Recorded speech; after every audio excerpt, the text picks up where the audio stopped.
FBI internal affairs, but the storm outside mirrored the one he felt inside.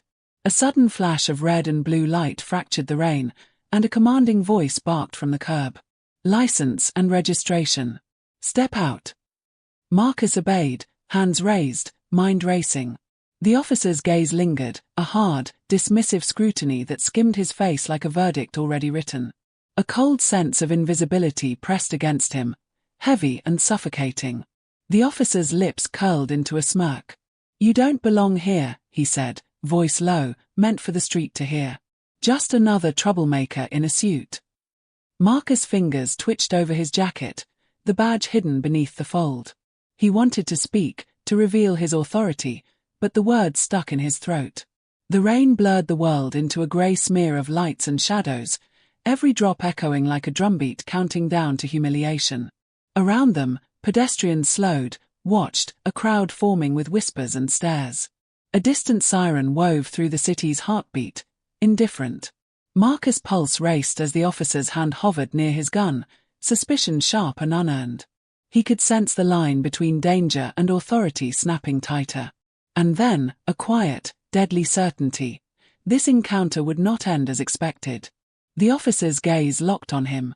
"You're not going anywhere tonight." Marcus swallowed, gripping the badge beneath his jacket, heart hammering, as the officer reached for the door handle. The rain masked the moment, but the tension was absolute. Rain fell in relentless sheets, hammering Marcus Reed's black sedan as it navigated the slick city streets. The night was muted, broken only by neon signs reflecting in puddles and the distant wail of sirens. He adjusted the rearview mirror, the badge clipped to his belt a hidden weight against his side. FBI internal affairs. Nobody needed to know, not yet. A sudden flash of red and blue light splintered the windshield. Marcus' pulse tightened. "License and registration. Step out of the vehicle." The command cut through the rain like a blade. He complied, hands raised slightly, posture calm but tense. The officer's gaze scanned him, sharp and dismissive. Marcus noted the smirk that twisted the corners of the man's mouth, an expression that communicated ownership, a claim on the narrative of guilt before a word was spoken. "You don't belong here," the officer said, voice low but deliberate, intended for the street to hear. "Just another troublemaker in a suit." Marcus' fingers grazed the badge beneath his jacket. He could reveal himself, assert authority, but the officer's presence was a gauntlet. To speak would escalate. Silence became his shield. Rain pooled around their feet. Pedestrians slowed, drawn by the tension, some pulling out phones. The crowd's murmurs pressed in, a mixture of curiosity, fear, and judgment. Marcus felt the weight of visibility, the vulnerability of blackness in uniform, and the power of one man's unchecked prejudice. "Do you know who I am?" Marcus finally asked, voice even. The officer chuckled, dismissive. "Doesn't matter. You're staying here tonight." Hands hovered near a holster. Marcus felt the unspoken threat like ice along his spine. He noticed the officer's posture, the subtle shift in weight that signaled intent. Each second stretched, heavy and deliberate, until it snapped with movement. "Turn around. Hands behind your back," the officer barked. Marcus obeyed, the metal of handcuffs biting into his wrists as the officer's smirk widened.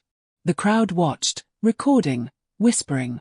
He could see flashes from phone cameras reflecting in the rain, small squares of judgment, curiosity, and a quiet fury building in the onlookers' eyes.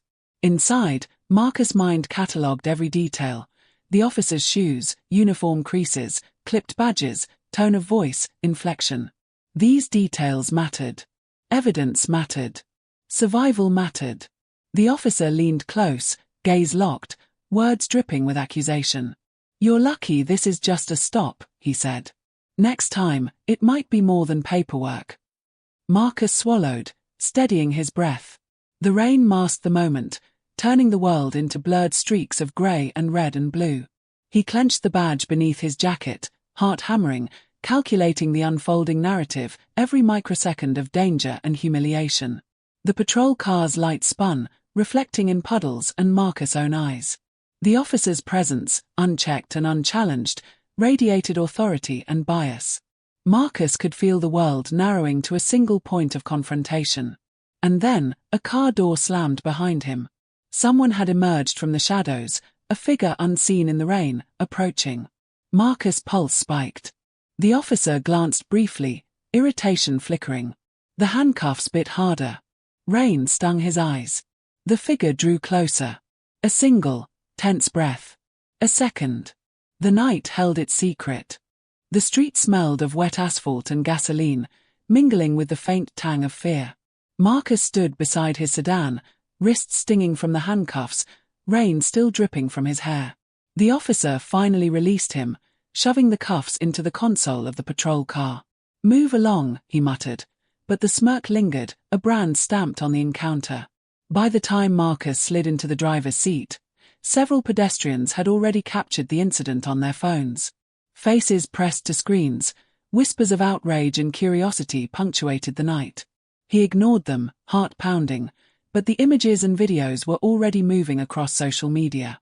Within minutes, hashtags began forming, anger and disbelief multiplying with each share. At home, Marcus shut the door, peeling off his soaked jacket. The phone vibrated incessantly. Texts, DMs, emails. Friends, colleagues, even strangers were messaging, concern, support, questions. The city, for a brief moment, had witnessed the power imbalance, and the videos made it impossible to deny. His friend and fellow agent, Renee, called immediately. "Marcus, I saw, people are talking." "That officer, it's blatant." "I know," Marcus said, voice tight. "I kept calm, but the recording doesn't lie." They reviewed the footage together. Every glance, every gesture, every word from the officer spelled prejudice. Marcus noticed subtle details, the way the officer's eyes lingered on his skin, the slight scoff at his badge, the tone meant to intimidate the public and him simultaneously. Meanwhile, the social media storm grew. Citizens debated, posted, and some called the local station. News outlets picked up the story. Clips were cut into short segments, text overlays declaring injustice. Marcus realized that the world was watching, and the narrative was no longer his alone. Yet there was danger in exposure. The officer's reputation within the department could shield him. Internal consequences weren't guaranteed. Public outrage was volatile, supportive for some, antagonistic for others. Marcus recognized the fragile balance between justice and chaos. At a local cafe, early the next morning, Marcus met a reporter, someone he trusted. Dialogue was precise, tense, carefully measured. "This isn't just about me," he said. "It's about the system that lets this happen. People need to see it." The reporter nodded, capturing notes. "We will. But it's going to escalate. Be ready." Marcus left, feeling the weight of attention pressing against him. He had survived the night, but the story had just begun. Every interaction now carried scrutiny, every step shadowed by the knowledge that injustice had a public face. Later that evening, a viral clip showed him being released, cuffs sliding off, the officer's smirk still etched on his face. The comments ranged from supportive to outraged to threatening. Marcus read a few, then put the phone down. The storm wasn't only outside, it had entered the digital world, a relentless echo of his humiliation. As he prepared for sleep, Marcus reviewed each detail internally. Dialogue, expressions, subtle power plays. He catalogued them all for internal report, for strategy, for memory. The badge under his jacket weighed heavy, not only as authority but as shield and statement. The narrative was shifting, slowly, but it would need his intervention to ensure truth prevailed. The officer, unaware, had planted seeds of his own downfall. Yet Marcus knew exposure alone wasn't enough. The system would resist, bureaucracy would slow justice, and the psychological toll would mount. He allowed himself one moment of acknowledgement. The encounter had changed him, sharpened his perception, and ignited a determination to confront institutional prejudice directly. Night fell again, quiet but electric. Marcus' phone buzzed with a new alert.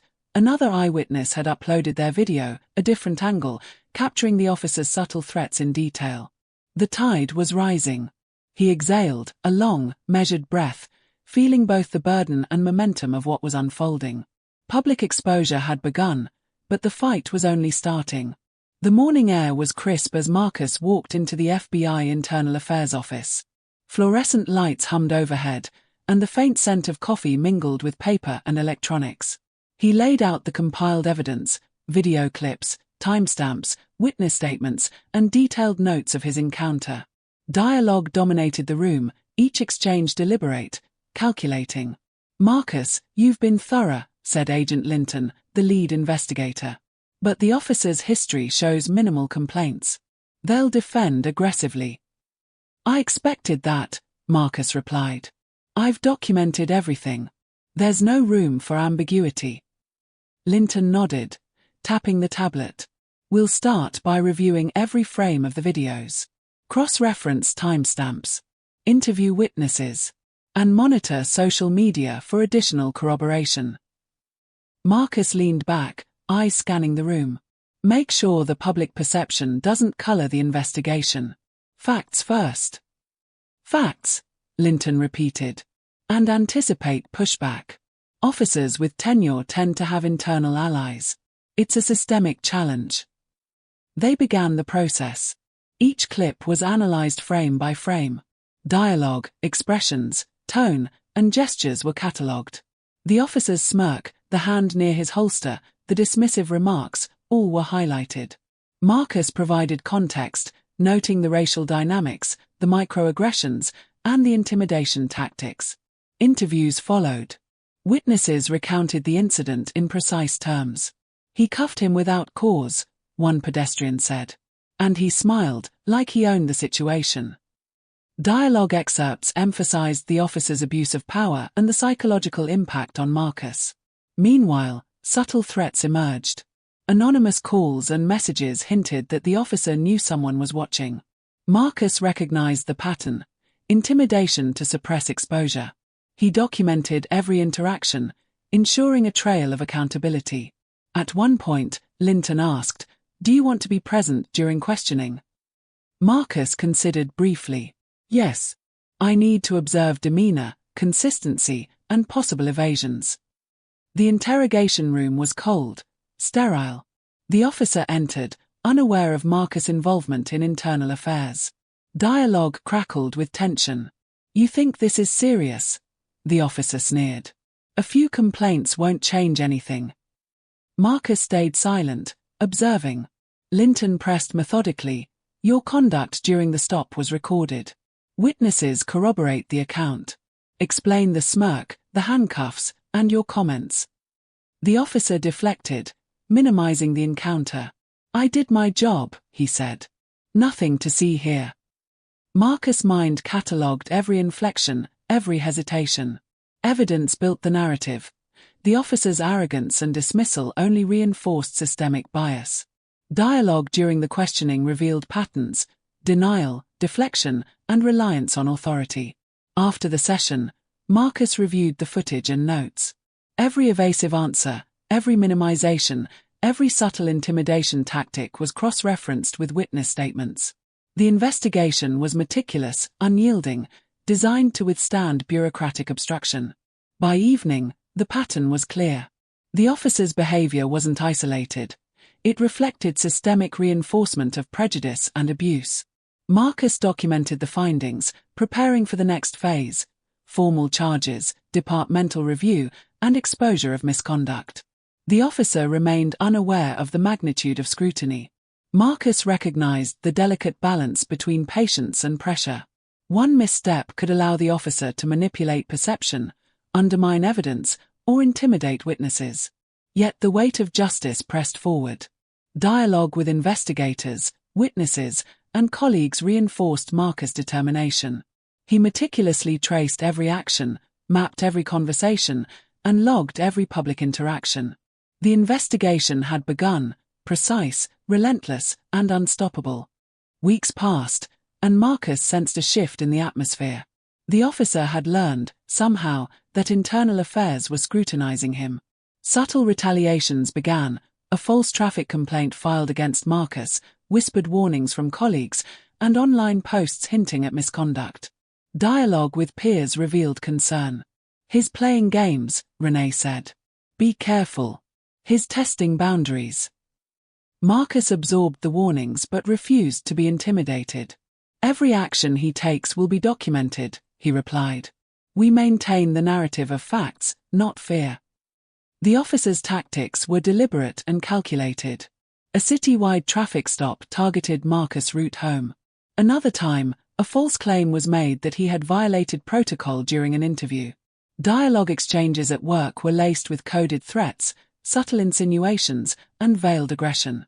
At one department meeting, the officer cornered Marcus' colleague, attempting to discredit the evidence. You're exaggerating, he said. These complaints are blown out of proportion. Marcus observed silently, cataloguing every word. Internal conversations reflected the tension. Some colleagues supported him quietly, others avoided involvement, fearful of reprisal. Social dynamics reinforced the officer's reach and influence. The harassment escalated to online spheres. Anonymous accounts shared distorted versions of the stop, painting Marcus as arrogant or overly sensitive. Dialogue in online exchanges reflected societal bias. Some dismissed the incident, others expressed outrage, but all fueled the pressure on Marcus. In response, Marcus held strategy sessions with internal affairs. We anticipate retaliation, Linton said. Document everything. Cross-check all statements, timestamps, and posts. Marcus nodded. Precision is essential. Emotional reactions are predictable, controlled, factual responses carry weight. A pivotal moment occurred when the officer attempted to confront Marcus in the lobby. Dialogue was charged, each line a power struggle. You think you can outmaneuver me? The officer demanded. Marcus' response was measured. Your actions are recorded. Manipulation won't erase facts. The officer left, visibly frustrated. The tension remained, however, a constant presence. Marcus recognized that systemic resistance was strongest when abuse of power was subtle, veiled, and normalized. Every day brought new challenges. Calls from witnesses, corroborating video submissions, and internal memos all strengthened Marcus' case. Dialogue-heavy discussions revealed strategies, potential pitfalls, and the broader implications of exposing systemic bias. By the week's end, the officers' network within the force began to falter. Colleagues, once hesitant, began providing statements or corroborating incidents. The balance of power was slowly tipping. Marcus maintained meticulous records, aware that each documented act of harassment would reinforce accountability and limit the officer's options. He reviewed the videos one last time before leaving the office, noting the officer's gestures, tone, and expressions. Each piece of evidence reinforced the narrative of abuse, bias, and retaliation. Marcus felt the psychological weight of the escalation, yet also the mounting clarity. Justice required endurance, precision, and unwavering commitment to truth. The morning sun cut through low clouds, illuminating the city with a pale, determined light. Marcus sat in a small conference room, reviewing the final compilation of evidence. The video footage, witness statements, and meticulous logs of the officer's harassment had been verified, cross-checked, and prepared for formal presentation. Dialogue with internal affairs had been precise, strategic, and unwavering. Everything is here, Marcus said to Linton. There's no room for denial. Every action, every word, every threat is documented. Agreed, Linton replied. The officer's conduct is indefensible. Once we present this to leadership, the ramifications will be severe. The first official meeting began. Marcus stood quietly as the officer entered, unaware of the weight now pressing upon him. Dialogue was taut, charged with tension. You have no idea what you've started, the officer said, smirking. Marcus remained composed. Your actions have consequences. The evidence speaks for itself. The officer scoffed, attempting to intimidate. You're just an agent playing games. Linton interjected. This is not a game. This is documented misconduct. Abuse of authority, racial bias, harassment. Every aspect has been verified. Colleagues, witnesses, and legal counsel contributed statements, creating a chorus of corroboration. Dialogue and testimony left no room for manipulation or denial. The officer's composure faltered under the weight of scrutiny. Later, in a larger internal hearing, the revelation became public within the agency. Marcus Badge, his position in internal affairs, and the documentation he had collected were revealed. The officer realized, too late, that he had misjudged his target. Dialogue exchanged during the hearing highlighted shock, denial, and desperation. "This isn't possible," the officer stammered. How?" Marcus' response was deliberate, unflinching. "You underestimated accountability. Every action you took is recorded. Every witness corroborates your behavior. Systemic bias cannot shield you from scrutiny." The hearing exposed patterns beyond the single encounter: prior complaints, subtle harassment, and abuse of authority that had been previously ignored or minimized. Dialogue among leadership emphasized the moral and procedural imperative to act decisively. Public release of the internal findings followed. Statements were precise, avoiding sensationalism but revealing misconduct and systemic implications. Media coverage acknowledged Marcus' role without misrepresentation. The narrative shifted: accountability, not humiliation, defined the story.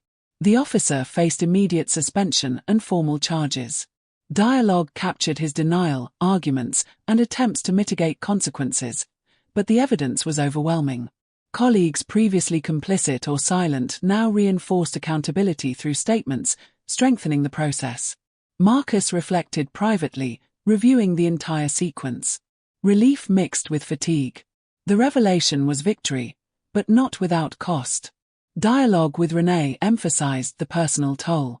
"It's over," she said quietly. "Not really," Marcus replied. "The system is still flawed. This officer is exposed, but the patterns remain. People will watch, learn, and maybe change. But vigilance is ongoing." Even as the officer's career crumbled, Marcus understood that exposing injustice was not a cathartic moment. It was a necessary step in an ongoing struggle. The weight of responsibility, the meticulous effort, and the psychological toll of enduring harassment had exacted a personal price. Dialogue with colleagues acknowledged both triumph and cost, highlighting resilience, resolve, and the moral complexity of justice. The city had returned to its usual rhythm, but Marcus felt the lingering tension in every street and corridor. Office lights flickered in the FBI building, a mundane backdrop to a personal victory that had cost him more than he anticipated. Conversations were quieter now, more deliberate, as colleagues adjusted to the reality of accountability enforced. Dialogue reflected cautious optimism. "It's a precedent," Renee noted. "But systems take time to change." Marcus nodded. "Exposure alone doesn't fix the pattern. It's a step, not a solution." The officer's suspension was immediate, followed by formal investigations and legal proceedings. Every detail of the harassment, every falsified report, and every subtle act of intimidation became evidence. Dialogue in courtrooms, internal hearings, and administrative offices traced the arc of misconduct. "You violated multiple codes of conduct," the hearing officer stated plainly. The officer's denial faltered under the weight of corroborated evidence. Despite the justice unfolding, Marcus grappled with personal consequences. Sleep was disrupted, trust in institutions was tested, and the psychological toll of public exposure weighed heavily. Dialogue with his therapist and peers revealed the nuanced emotional landscape. Relief intertwined with trauma, victory tempered by awareness of systemic persistence. Marcus took a deliberate walk through the city one evening, observing the faces around him. The rain had returned, soft and cleansing, but the reflection in puddles reminded him of the past weeks, distorted, fragmented, yet illuminated by clarity. Dialogue from casual street interactions, the casual microaggressions, the friendly smiles, highlighted the continuum of bias that persisted despite one victory. At the office, colleagues approached him quietly. "Thank you," one whispered. Another said, "Your perseverance mattered. It changed outcomes." Marcus absorbed these remarks, acknowledging support without indulgence. He catalogued every reaction, every lesson, reinforcing strategies for future vigilance. The officer faced public scrutiny beyond the agency. Social media posts, news coverage, and professional repercussions amplified the consequences. Dialogue captured disbelief, anger, and, occasionally, grudging acknowledgement of wrongdoing. The systemic patterns were visible, but at least one node had been disrupted. Marcus returned home, exhausted but resolute. He reviewed the compiled evidence one final time, ensuring documentation was complete, meticulous, and preserved for accountability. Dialogue with Renee emphasized reflection and resilience. "What now?" she asked. "We remain vigilant," Marcus replied. "The system is imperfect, but we hold the line where we can. Justice isn't a moment, it's a sustained effort." He unclipped his badge, placing it carefully in a drawer. It symbolized authority, responsibility, and the burden of truth. The city outside moved on, unaware of the precise interventions that had altered the trajectory of injustice. Marcus understood the permanence of systemic patterns, but also the power of measured action, courage, and persistence. Dialogue and observation reinforced the duality of the outcome. The abuser faced consequences, yet the struggle for equity continued. In quiet moments, Marcus reflected on the personal cost, stress, vigilance, and the subtle erosion of trust. But the clarity of impact, the validation of evidence, and the acknowledgement from witnesses and colleagues provided a tempered solace. Dialogue underscored resilience, the importance of documenting truth, and the necessity of moral courage. By nightfall, Marcus walked through streets still wet with rain, observing reflections in puddles, neon signs glimmering. Justice had been served in one instance, but the broader struggle remained. Every interaction, every document, every dialogue, public, private, procedural, was a testament to the endurance required to confront systemic bias. He knew the story wasn't over, but a chapter had closed. The office was quiet, almost eerily so, as Marcus sat at his desk late into the evening. The hum of fluorescent lights mixed with the faint tapping of his keyboard as he reviewed the final investigative reports. The officer's suspension and pending legal actions had closed one chapter, but the broader patterns of systemic bias remained unresolved. Dialogue with colleagues had shifted from speculation and concern to careful reflection. "You've changed how people look at these cases," Renee said quietly, leaning against the doorframe. "Not everyone will admit it, but it matters." Marcus exhaled slowly, his hands tracing the edge of the badge still clipped to his jacket. "It's a start," he replied. "One exposure doesn't undo years of normalized abuse. But it sets a precedent. That's something." He opened a file detailing prior complaints against the officer, many of which had been dismissed or buried.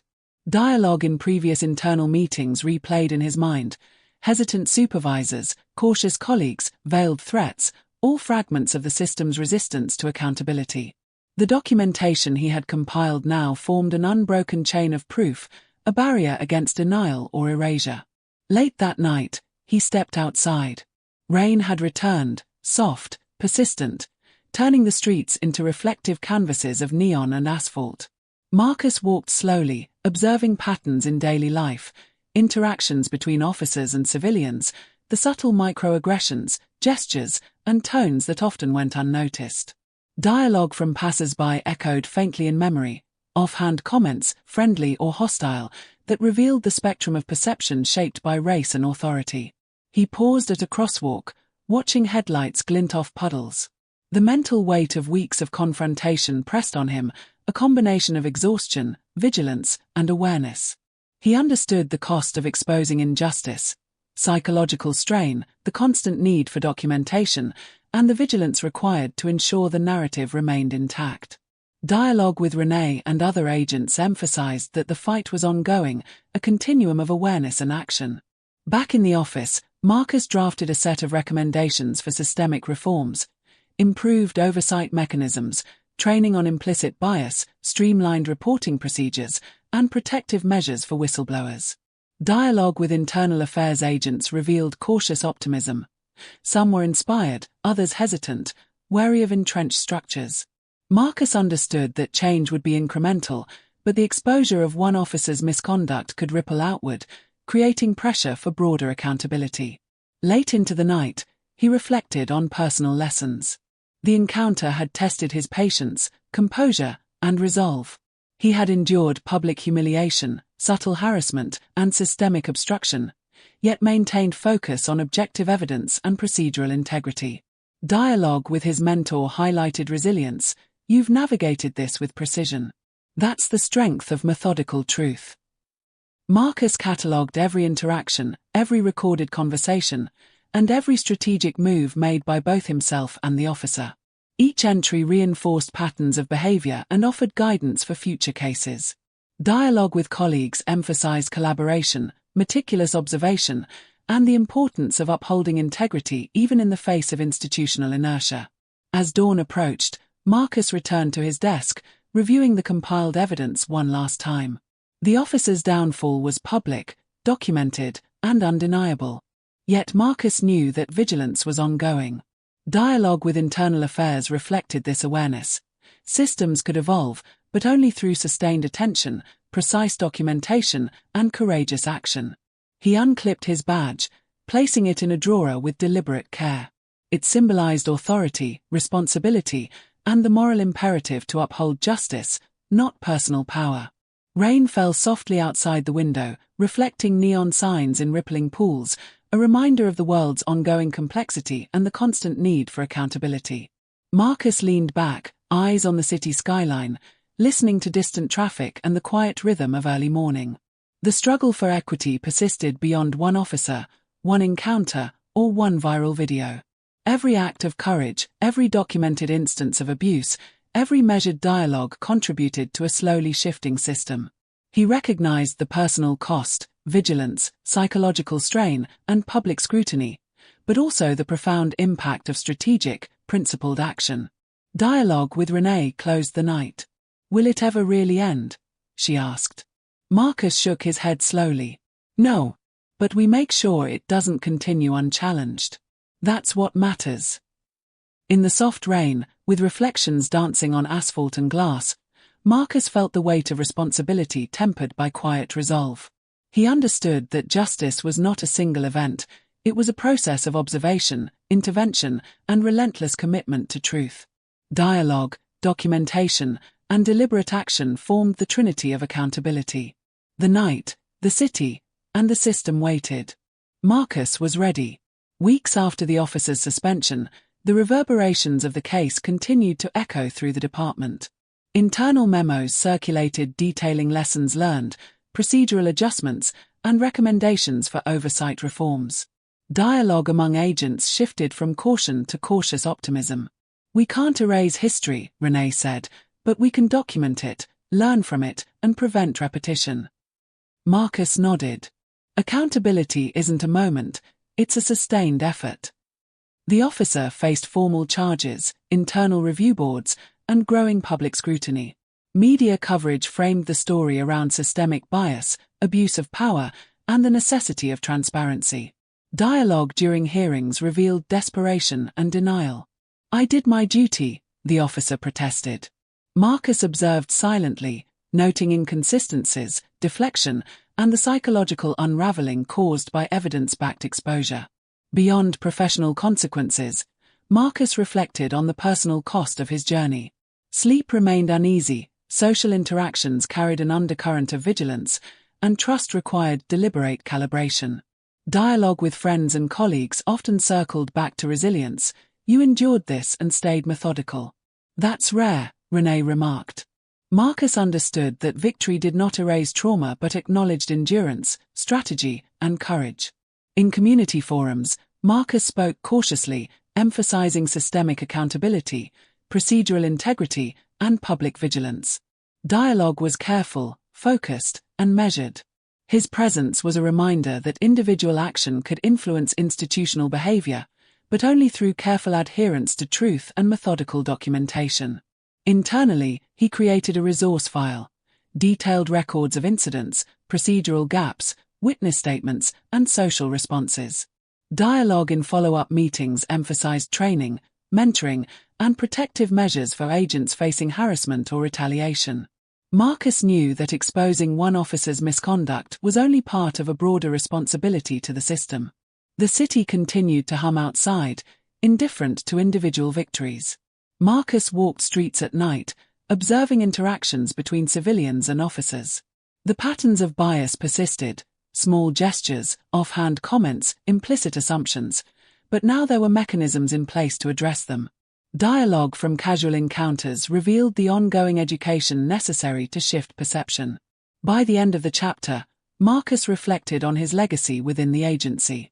The case became a reference for systemic oversight, a teaching point for internal affairs, and a blueprint for navigating institutional resistance. Dialogue highlighted his methodical approach: evidence first, patience maintained, integrity prioritized.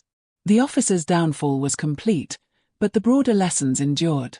In quiet moments, Marcus contemplated the tension between justice achieved and justice ongoing. The officer faced professional and social consequences, yet Marcus recognized that vigilance, documentation, and deliberate intervention were eternal duties. Dialogue with colleagues reinforced this principle: the work continues, but your example has changed the way it happens. Walking through rain-slicked streets one evening, Marcus allowed himself a measured moment of reflection. The city was both witness and participant, its indifferent pulse a backdrop to the ongoing struggle for fairness and accountability. Dialogue, documentation, and deliberate observation remained his tools. Each interaction, whether public, procedural, or private, contributed to a network of accountability extending beyond a single encounter. The chapter closes with Marcus watching neon reflections ripple across puddles, rain whispering against concrete and asphalt. The officer's consequences were set. Marcus' vigilance continued. Dialogue with Renee in the fading night summed it up: justice isn't one victory. It's the persistence of truth against inertia. Marcus adjusted his jacket, felt the weight of the badge under his arm, and stepped forward into the uncertain but resolute dawn. The system was imperfect, but change, methodical, evidence-backed, and relentless, was possible. Dialogue, courage, and strategy ensured that one encounter could ripple outward, reshaping expectations, reinforcing accountability, and asserting that abuse of power could no longer remain invisible.